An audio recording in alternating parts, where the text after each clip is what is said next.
Melyssa Ford saw Queen's flip at InvestFest and looked straight through him like he wasn't even standing there. Oh, look.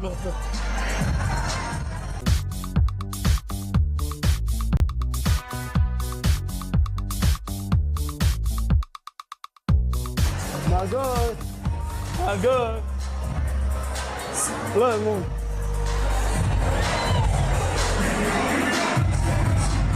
Yo. Come on, yo. Nah. That's a little tricky. That's a little tricky. Huh? You hot? Hell no. Hell no. Hell no. Hey, you got that on camera? Y'all, the internet caught it, and now everybody's trying to figure out what really happened between these two. So real quick, for anybody who forgot the backstory, Melyssa Ford and Queen's Flip used to be on the Joe Budden podcast together. She was actually the longest running woman on that show, through all the ups and downs, all the arguments, all the drama. But her and Queen's Flip never had a real relationship. It always looked forced, like two co-workers pretending to get along because they had to share a mic every week. And it wasn't just awkward energy, there were real blow-ups. The biggest one people bring up is when Queen's Flip made a comment connected to Melyssa Ford's mom, who had passed away after choosing medical assistance and dying up in Canada. No, I didn't even know that was bad. Our mood just changed. I don't know. Tell me. It was you. You guys just really, it's tasteless as fuck. Stop talking about that.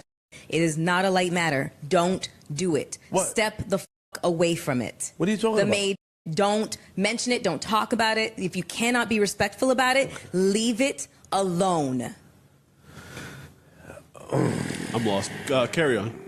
I didn't hear the depressing thing. I just Mel, that wasn't to you. That was more to Joe. Mel, to bother him and say that we weren't helping him do anything. It was a joke to him because he came in here saying that he was depressed earlier. It was supposed to be between him and I, but I apologize to you if that offended you. Thank you. I will not crack that joke again. Thank you. Joe? Depress us. Well, cool, but chill for a minute. I love when someone else's trigger defends me. That's right. That is not something you joke about, and Melyssa Ford let him know it in real time, on camera, in front of everybody.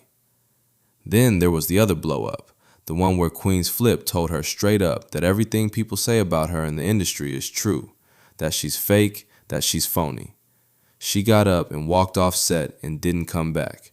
Literally saying they're the same. Right. Literally saying they're the same. And all the men up here take accountability, but the one person never takes accountability, that's a woman. Where are we basing our judgment off of? Are you talking about me? Y'all motherfuckers abuse the shit out of that phrase. Okay. Calm down with that. Ian Schwartzman had to step in just to get the two of them talking again.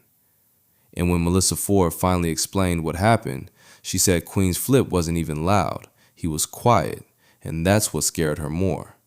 She used words like insidious, words like dark. That's serious language for a coworker beef.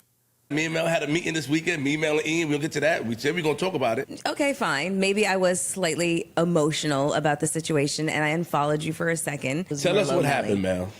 The people. You bugged the out is what happened.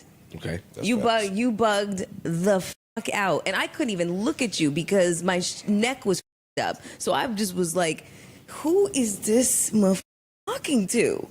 Okay. Yes. And so... Can you give them some clarity? Because bugged out, they may think that I was loud and aggressive. No, on this day, he was not loud. He was not loud, which is what made it even more frightening. Yes. Yeah, because you were quiet. There go Karen words. What? Frightening. Mm-hmm. Yeah. But go ahead.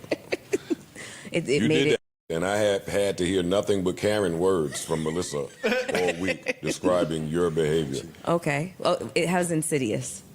See? Insidious. Yeah. That's tough. It felt... You put me in a tough spot, man. Yeah, it felt... I did. It was very dark. Yeah. It was very dark. Yeah. And your commentary was just...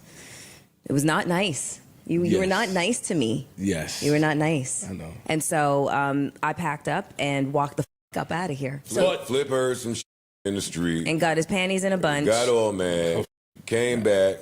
Totally barked on Mel. I didn't bark. Not in a loud and aggressive way, but totally went off on Mel, brought up some from the pod 3 weeks ago before he left. Like, remember what happened 3 weeks ago? I did. I mean, it's not until all the homies is like, yo, Flip, you shouldn't have did it at the job. If you had a problem with Mel, you should have pulled it to the side. Well, I did say that if I were Joe and Ian, I would make anger management courses mandatory for you. Yeah.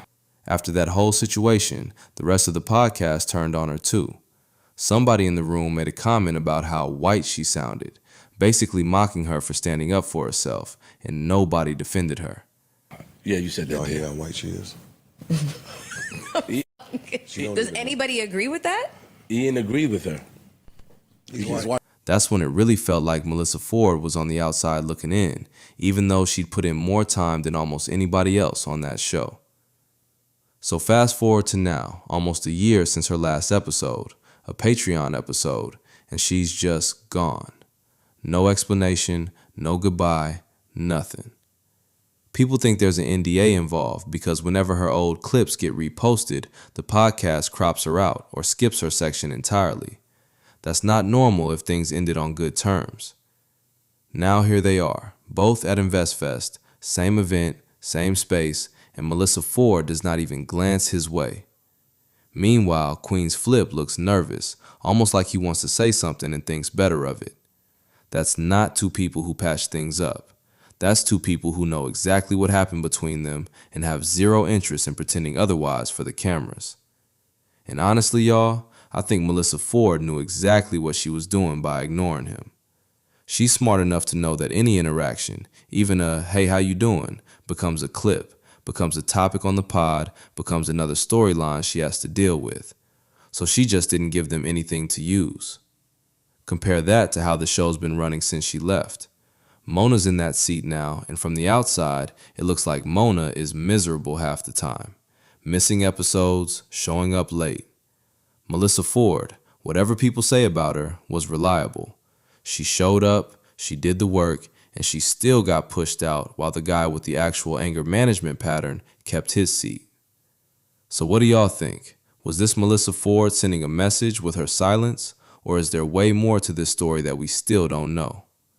Drop your take below and make sure you're following for the next update on this one, because something tells me this isn't over.